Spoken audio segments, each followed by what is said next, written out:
नमस्कार दोस्तों, आप में से बहुत से लोगों ने फेरेरो रोशर चॉकलेट खाया ही होगा। हम आज यही फेरेरो रोशर का विशाल चॉकलेट पकाएंगे।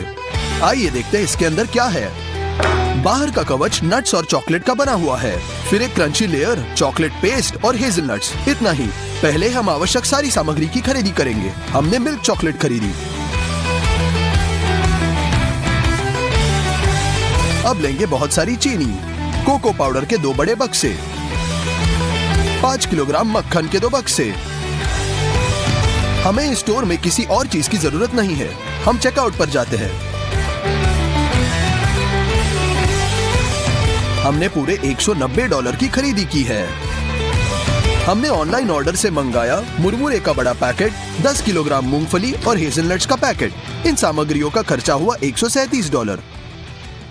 हम इस तरह के बड़े गोल कढ़ाइयों का सांचों के रूप में इस्तेमाल करेंगे। हम इस तरह से हुक्स को मोड़ते हैं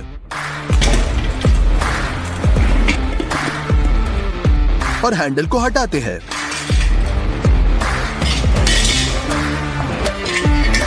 हम कढ़ाई को पलट देते हैं और इन्हें क्लिंग फिल्म के साथ लपेट लेंगे। एक क्रिस्पी लेयर के लिए हम मुरमुरों का उपयोग करेंगे। इससे हमें मैक्सिमम क्रिस्पी करारा लेयर मिलेगा। हम कैरमल बनाएंगे। एक सॉस पैन में कॉर्न सिरप का आधा कैन डालते हैं। अब 6 किलो चीनी। हमने इसे स्टोव पर रखा। थर्मामीटर का उपयोग करेंगे। तापमान 147 डिग्री पर पहुंच गया। मुरमुरे डाले और इसे कैरमल के साथ मिला ले। अब इस पूरे मिक्सचर को मोल्ड के ऊपर डालते हैं और कढ़ाई पर सेट करने की कोशिश करते हैं। ओहो, सब कुछ गलत हो गया। कैरमल बहुत जल्दी ठंडा हो गया, सारा बिखर सा गया और इसका आकार बिल्कुल टूट गया। इन कढ़ाइयों पर कैरमल को मोल्ड करना मुश्किल है। हमने सब कुछ फिर से करने का फैसला किया। हमने एक्रेलिक मोल्ड्स ऑर्डर किए। इन्हें खोलेंगे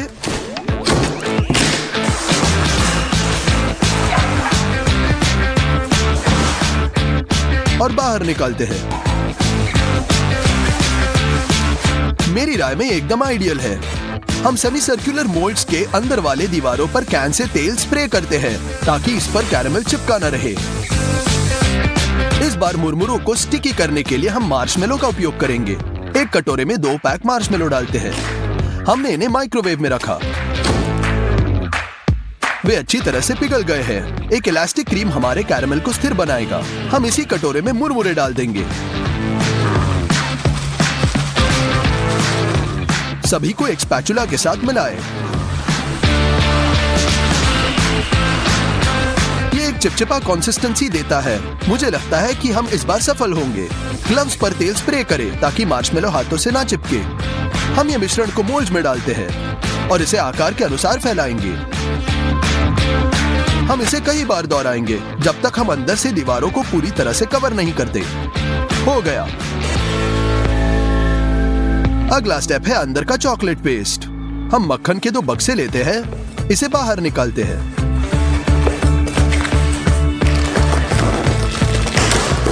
और सॉस पैन में 2 बड़े पोर्शंस डालते हैं। हम इसे गरम स्टव पर रखेंगे ताकि यह पिघल जाए। हो गया। अभी चाहिए बहुत सारा कंडेंस मिल्क। इसे हमने पिछले वीडियो से बचाया था। हमें मूंगफली और कोको पाउडर की आवश्यकता है। हमने ब्लेंडर के कटोरे को तराजू पर रखा। हमने इसमें 300 ग्राम मूंगफली डाल दी। कोको पाउडर के 2 बड़े चम्मच। हम कंडेंस मिल्क के 2 डिब्बे खोलते हैं।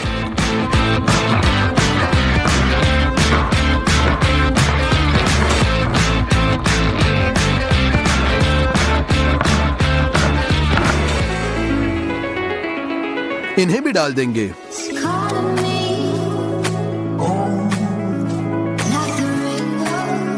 आखिर में 200 ग्राम मक्खन।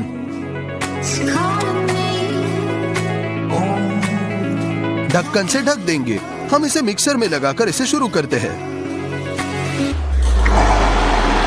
हम सभी को एक स्मूथ मिक्सर में पीसते हैं। नटेला की तरह इस पेस्ट की कंसिस्टेंसी काफी गाढ़ी है। एक स्पैचुला लेकर हम इस पेस्ट को मोल्ड में डाल देंगे।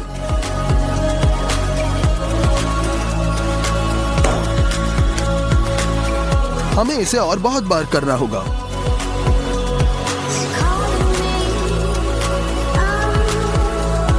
6 घंटों में सारा कंडेंस मिल्क, मक्खन और लगभग सभी नट समाप्त हो गए और हमारे मोल्ड आधे से भी कम भरे हुए हैं। मुझे इन सभी उत्पादों को फिर से खरीदना पड़ा। हम पेस्ट बनाना जारी रखेंगे जब तक मोल्ड्स पूरी तरह से भर नहीं जाते। इसमें और 8 घंटे लगे और अंत में ये पड़ाव भी पार कर दिया।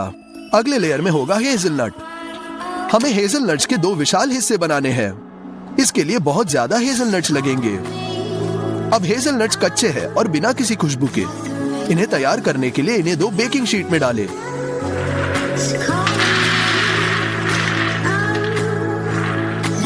और ओवन में रख देंगे।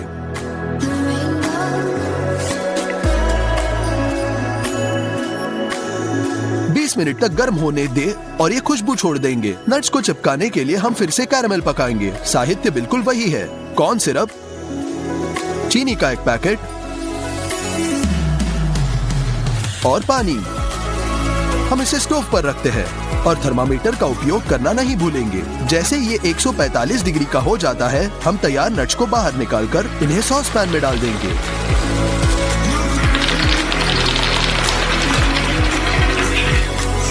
कैरामेल के साथ अच्छी तरह मिलाएं।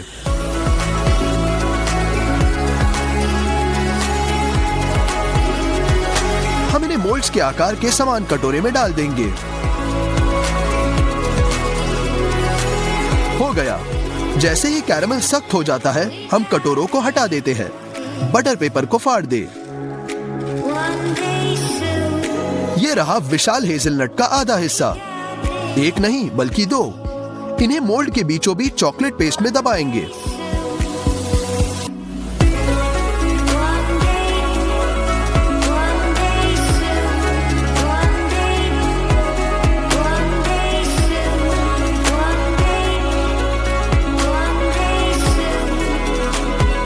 हम पेस्ट को एक स्पैचुला के साथ फैलाते हैं ताकि एक समान लेवल बने। अब ये चॉकलेट बहुत नरम है और यदि आप इसे मोल्ड से बाहर निकालते हैं तो ये बस अलग हो जाएगा। हम मोल्ड्स को फ्रीजर में भेजेंगे।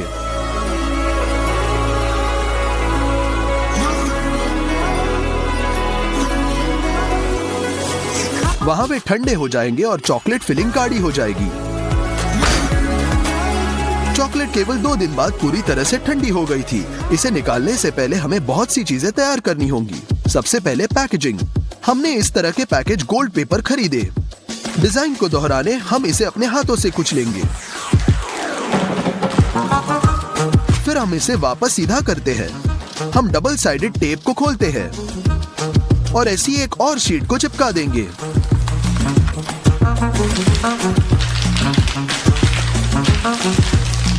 हमारे पास कुल 6 शीट्स है। उनसे एक बड़ी शीट बनाएंगे। हो गया। दूसरा पड़ाव, बाहरी लेयर के लिए हमें नट्स को चिपकाना होगा। सब कुछ स्पष्ट है। एक ब्लेंडर में डाल देंगे और दरदरा होने तक क्रश करें। इसे दूसरे कटोरे में डालेंगे। अब तीसरा पड़ाव, हम एक चॉकलेट बार लेते हैं, इसे खोलते हैं और इसे तोड़ते हैं।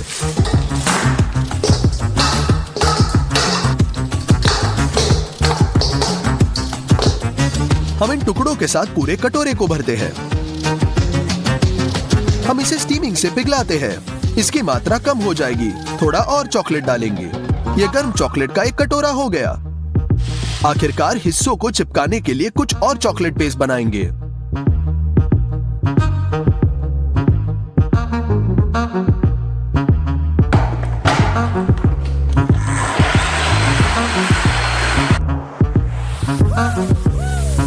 ये क्लिंग फिल्म को टेबल से अच्छी तरह से लपेट लेंगे। अंत में हम ठंडे कैंडी को बाहर ला रहे हैं। हम एक्स्ट्रा मुरमुरों को काट देंगे, मोल्ड को पलटेंगे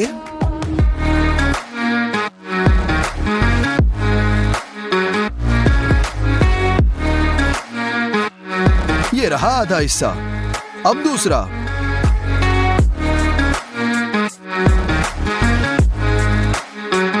भगवान का शुक्र है सब कुछ ठीक हो गया और कुछ भी नहीं फटा। चॉकलेट के लेयर को इस पर फैलाएंगे। सबसे आसान तरीका है कि चॉकलेट को सीधे करचूल से डालो और इसे स्पैचुला से फैलाएं।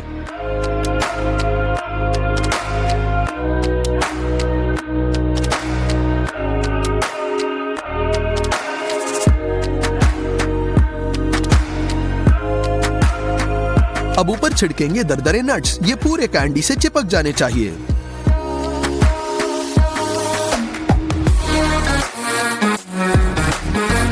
हमने चॉकलेट का एक और लेयर फैलाया।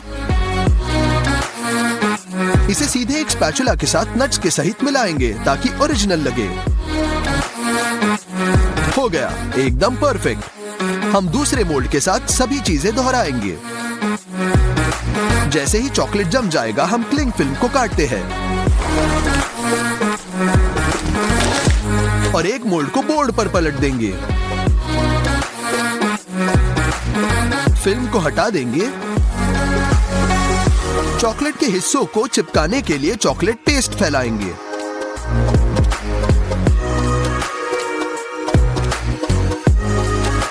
हमने दूसरे मोल्ड को ऊपर रख दिया। लगभग सब कुछ तैयार है। मेरी राय में ये ओरिजिनल छोटे फेरेरो जैसे ही है। इसे सील करेंगे। फॉइल के बदले हम कागज यूज कर रहे हैं, तो रैपिंग करना थोड़ा मुश्किल है। और फाइनल टच हमारा स्टिकर। आखिरकार 4 दिनों की कड़ी मेहनत के बाद 100 किलोग्राम की विशाल फेरेरो रोशर चॉकलेट तैयार है। ये बहुत ही लाजवाब लग रहा है। मैंने इसके खर्चे को काउंट किया। सभी एक्स्ट्रा खरीदी को ध्यान में रखते हुए ये लगभग $940 खर्च हुए। चलो एक टुकड़ा काट लेंगे।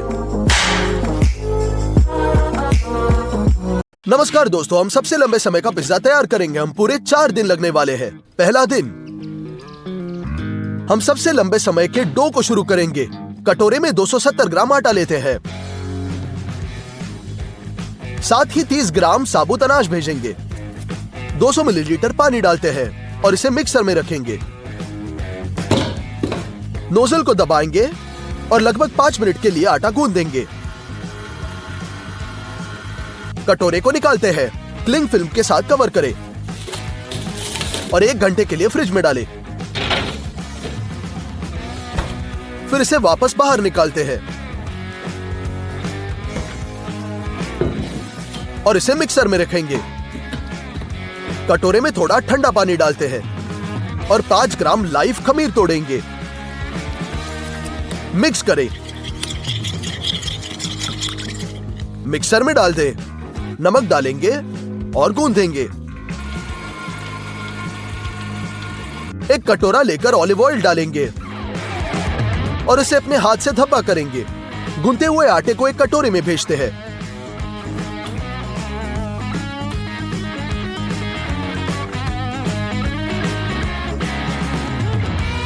क्लिंग फिल्म के साथ कवर करेंगे और इसे आधे घंटे तक मेज पर छोड़ दें। इसे बाहर निकालते हैं। सारे साइड्स में फैलाएंगे।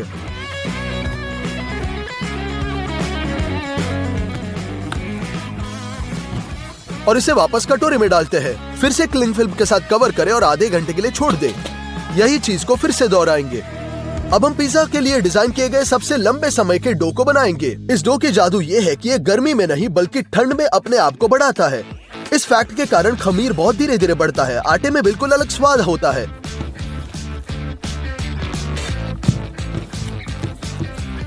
इसे फिल्म के नीचे कटोरे में लौटाते हैं और अब हम इसे 3 दिन के लिए फ्रिज में छोड़ देंगे।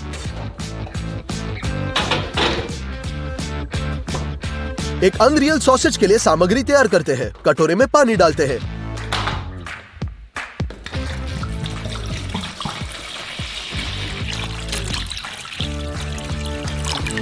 काफी नमक डालेंगे और मिक्स करेंगे। हम इस मैरिनेट में बीफ टंग डालते हैं। इसे 1.5 दिन तक भिगोकर मैरिनेट किया जाएगा। इसके अलावा मीट में फैटी पोर्क और बीफ की आवश्यकता होगी। सभी मीट को क्यूब्स में काटेंगे।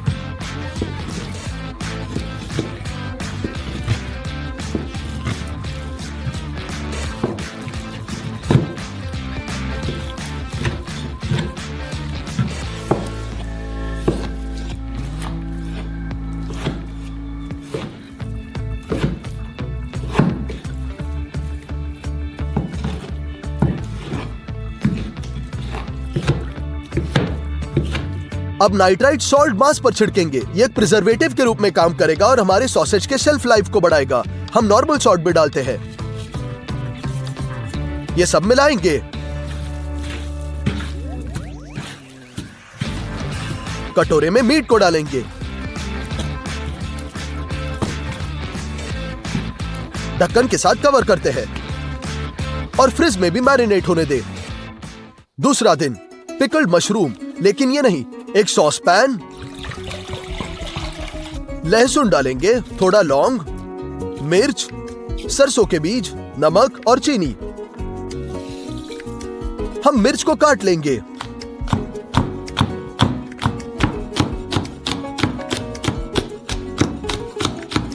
और अचार में भेजेंगे। नींबू को काटते हैं, रस निचोड़ते हैं और स्टफ पर अचार को गर्म करेंगे। जबकि ये गर्म हो रहा है, हम मशरूम्स को काटेंगे।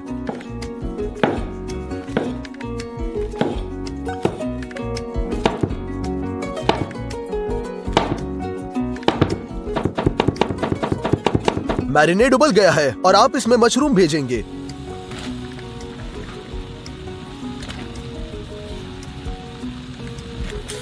हम इन्हें 20 मिनट तक पकाते हैं और ये तैयार।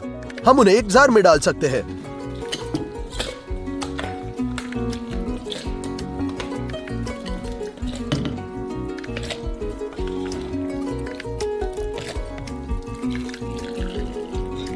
इसे बंद करेंगे और मशरूम को फ्रिज में मैरिनेट करने के लिए छोड़ देंगे। अगला है स्ट्रेचिटेला चीज। एक सॉस पैन में मैक्सिमम फैट वाले दूध के 4 लीटर डालते हैं। घर के दूध का उपयोग बेहतर है क्योंकि हर बार स्टोर से निकलता है।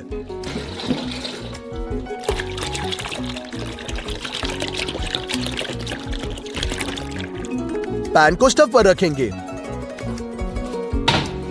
थर्मामीटर डालेंगे और ढक्कन के साथ कवर करें। जैसे कि दूध 50 डिग्री तक गर्म होता है, इसे स्टव से हटा देंगे और सिरका डालते हैं 7 चम्मच।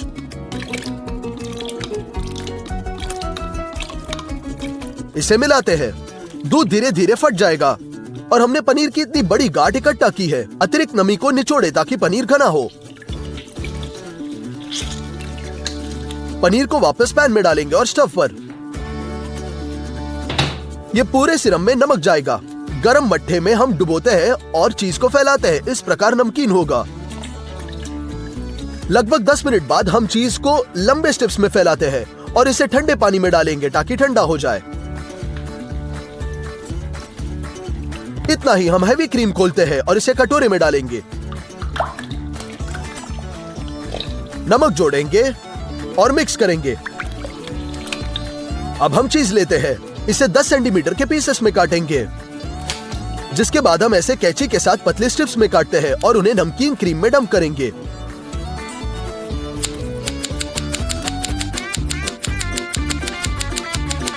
इसी के साथ स्ट्रेचिटेला तैयार। हम इसे फ्रिज में भेजते हैं। क्रीम को भिगोने देते हैं। तीसरा दिन,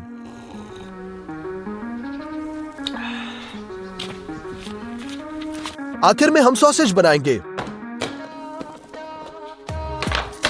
बीफ टंग पहले से नमकीन है। हम इसे 2.5 घंटे तक उबलने भेजते हैं, लेकिन उबलते पानी में नहीं। इसका तापमान लगभग 87 डिग्री होना चाहिए। जब समय आ गया है, हम टंग निकालते हैं और इसे ठंडे पानी में डालेंगे।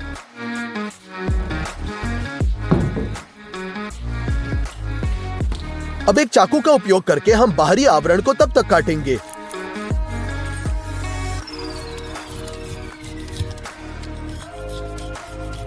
जब तक कि ये साफ ना हो जाए। अब इसे पहले स्लाइसेस में काटेंगे,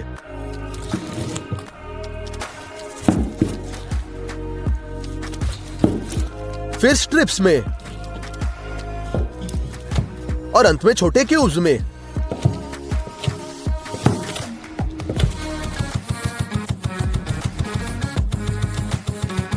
हो गया।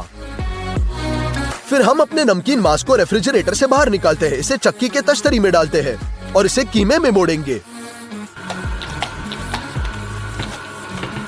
एक फाइन ग्रिड का उपयोग करेंगे।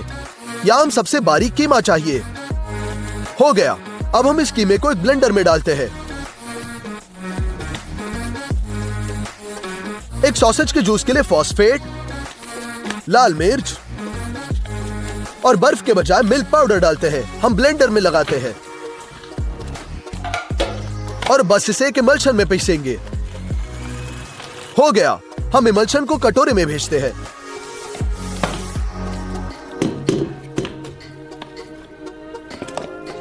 उसी इमल्शन का एक और बैच बनाते हैं। सॉसेज के रंग को और सुंदर बनाने के लिए हम रेड फूड कलर डालेंगे, काफी छिलके वाले पिस्ते और बीफ टंग के क्यूब्स डालेंगे। कटोरे को मिक्सर में रखते हैं और इसे अच्छी तरह मिलाएंगे।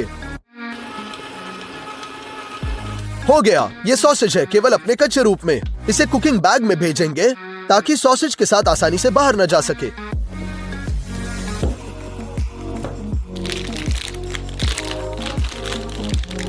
वहां, लेकिन हमारे पास सॉसेज कवर नहीं है, इसलिए खुद बनाएंगे। हम थर्मल पैकेज को लेते हैं, जरूरी लंबाई का एक टुकड़ा काटेंगे, फिर हम इसे बीच में मार्क करते हैं और वैक्यूम क्लीनर की मदद से हम इसे लाइन के साथ बिल्कुल जोड़ेंगे। उसके बाद हम सीम के साथ काटेंगे।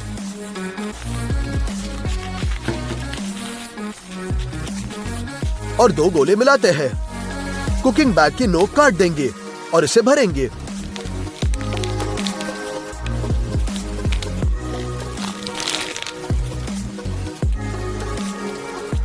एक किनारे को मोड़ते हैं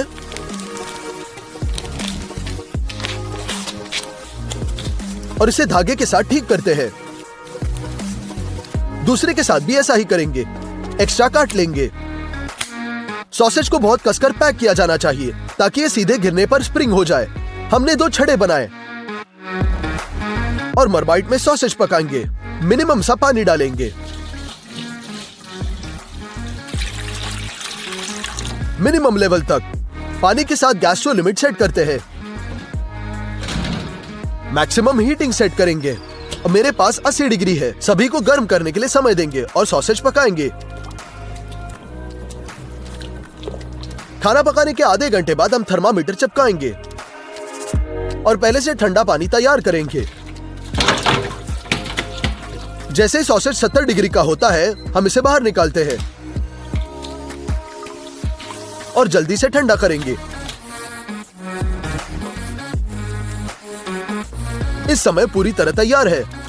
हम इसे फ्रिज में छोड़ देते हैं।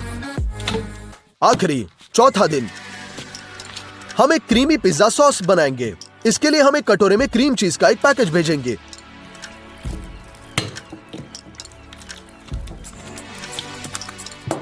इसमें सूखी बेसिल, नमक और 200 मिलीलीटर बहुत हैवी क्रीम डालेंगे। एक बहुत घनी क्रीम के लिए मिक्सर से ये बीट करना बाकी है। ये सॉस तैयार। अब हमें लाल प्याज चाहिए। इसे छीलेंगे।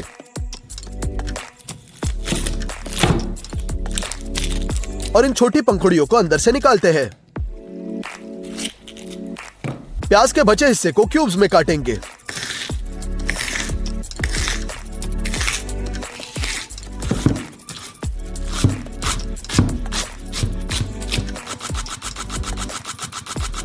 मैं लीक का भी इस्तेमाल करूंगा। हम इसे आधे में काटेंगे। चीरा बनाएंगे और इसे बारीक काटते हैं।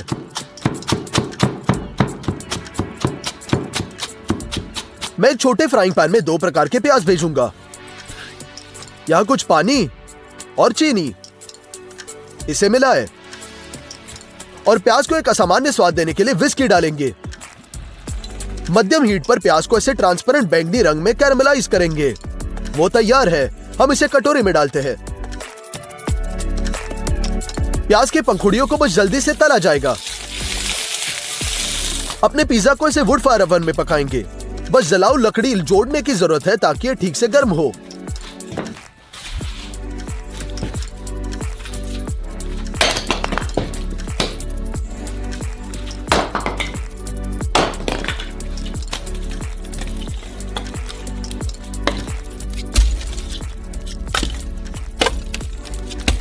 पिज्जा में शिमला मिर्च जाएगी, लेकिन कच्चे रूप में नहीं। उन्हें सीधे आग में फेंक देंगे। 2 मिनट और रोस्ट हो चुके हैं। हमें यही चाहिए। हम जली हुई स्किन को चाकू से खुरेशते हैं।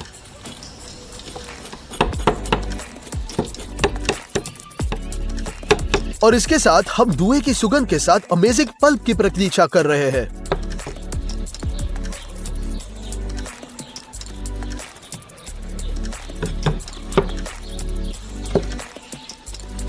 और क्यूब्स में काट लेंगे।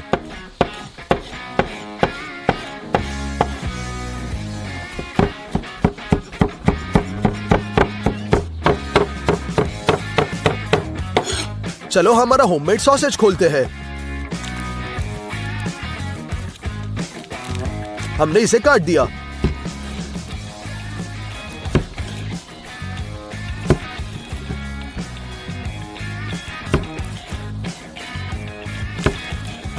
खैर चलो डो पर चलते हैं। सूजी को फावड़े पर छिड़केंगे ताकि आटा चिपक न जाए। अपना स्टू पर स्ट्रेचेबल आटा निकालते हैं। इसे स्पैचुला पर फैलाते हैं और इसे अपने हाथों से कुचलते हैं। इसके बाद हम पिज्जा बेस को इस तरह से उछालेंगे और स्क्रॉल करके फैलाते हैं। और इसलिए आटा पूरे फावड़े को ढकने के लिए पर्याप्त नहीं है। पहली परत सॉस है। हम इसे फैलाएंगे और आटे पर धब्बा करते हैं। इसके बाद हमारे होममेड सॉसेज के टुकड़े आते हैं।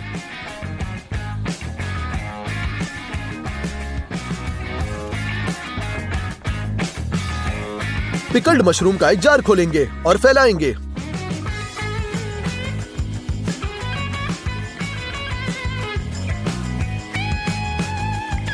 मेन बात इसे समान रूप में फैलाना है। अगला है स्ट्रैचेटेला चीज। हम इसे पिज्जा पर 4 जगहों पर बिछाएंगे।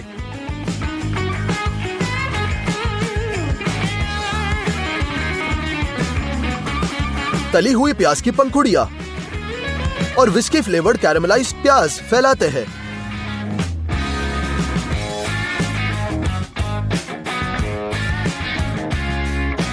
स्मोक्ड अरोमा वाली शिमला मिर्च के पल्प को बिखेरते हैं।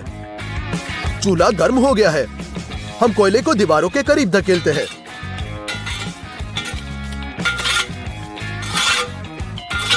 राख को दूर करेंगे और पिज्जा को गर्म पत्थरों पर ओवन में भेजेंगे।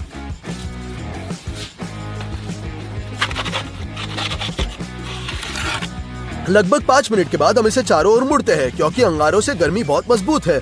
ये हमारे ओवन को छत के पास थोड़ा सा पकड़ने के लिए रहता है ताकि चीज पूरी तरह से पिघल जाए। इस समय पिज्जा 100 घंटे में पूरी तरह से तैयार। चलो इसे काटते हैं।